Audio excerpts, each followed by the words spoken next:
Beliau menyatakan dalam kurun waktu 35 sampai 40 tahun mendatang, setelah peristiwa G30 SPKI tahun 1965, maka PKI akan bangkit kembali.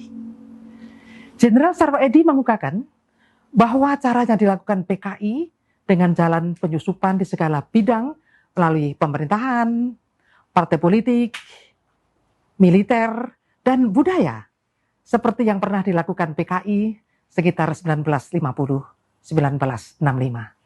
Kesimpulan itu menurut Pak Sarwoedi berdasarkan dokumen-dokumen yang berhasil disita dan hasil interogasi terhadap anggota PKI yang tertangkap saat operasi-operasi yang dipimpinnya. Ternyata apa yang terjadi? Kini telah muncul komunis gaya baru KGB di sekitar kita. Banyak ciri-ciri dari komunis gaya baru, namun dengan durasi yang singkat, kami sampaikan 3 ciri terlebih dahulu, yaitu memutarbalikkan fakta, berdusta, dan intimidasi. Yang pertama, kita bicara tentang ciri memutarbalikkan fakta.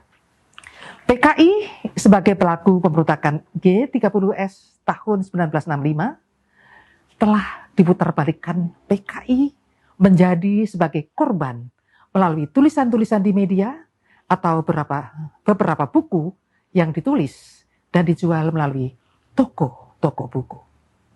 Ini merupakan pemilukan sejarah yang dilakukan pasca 1998. Memang kurikulum sejarah Indonesia pasca 1998 telah menghilangkan sejarah pemberontakan PKI 1948 dan 1965.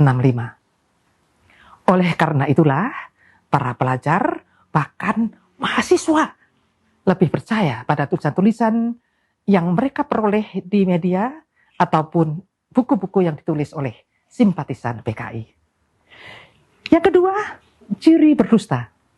Berdusta atau berbohong sering dilontarkan para calon legislator atau para pejabat eksekutif.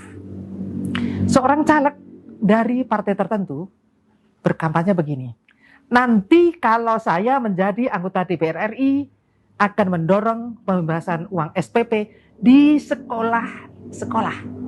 Setelah jadi, boro-boro ya bersuara seperti itu di DPR. Yang penting menang dulu dan bisa duduk sebagai anggota DPR. Masalah janji kan hanya sekedar janji. Kok gampangnya berdusta pada rakyat? Ada lagi seorang pejabat publik yang pada awalnya berbicara bagaimana cara menangkal korupsi di depan para staf dan pegawainya. Ini bahkan diviralkan melalui media sosial. Baru setahun menjabat, ia ditangkap KPK karena korupsi. Nah, ini merupakan kebohongan atau dusta yang nyata.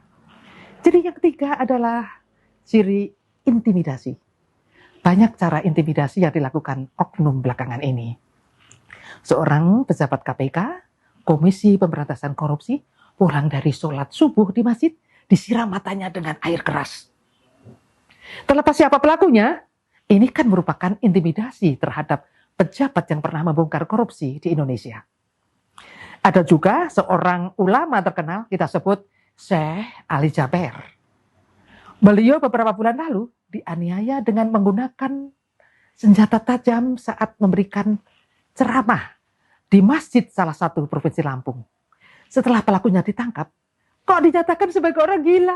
Ada ya? Masa orang gila kok bisa memilih ulama atau kiai untuk dianiaya? Nah, hal penganiayaan tersebut berkali-kali terjadi pada ulama-ulama kita di seluruh Indonesia. Ujungnya, setelah pemeriksaan, pelakunya dianggap tidak waras alias gila. Loh, kok seragam ya? Penganiayaan terhadap para kiai persis dilakukan PKI pada tahun 1948 dan 1965. Intimidasi seperti itulah juga merupakan ciri komunis gaya baru. Saya Maria Judaida dari IWatch. Sampai jumpa. Billahi taufiq wal hidayah. Assalamualaikum warahmatullahi wabarakatuh.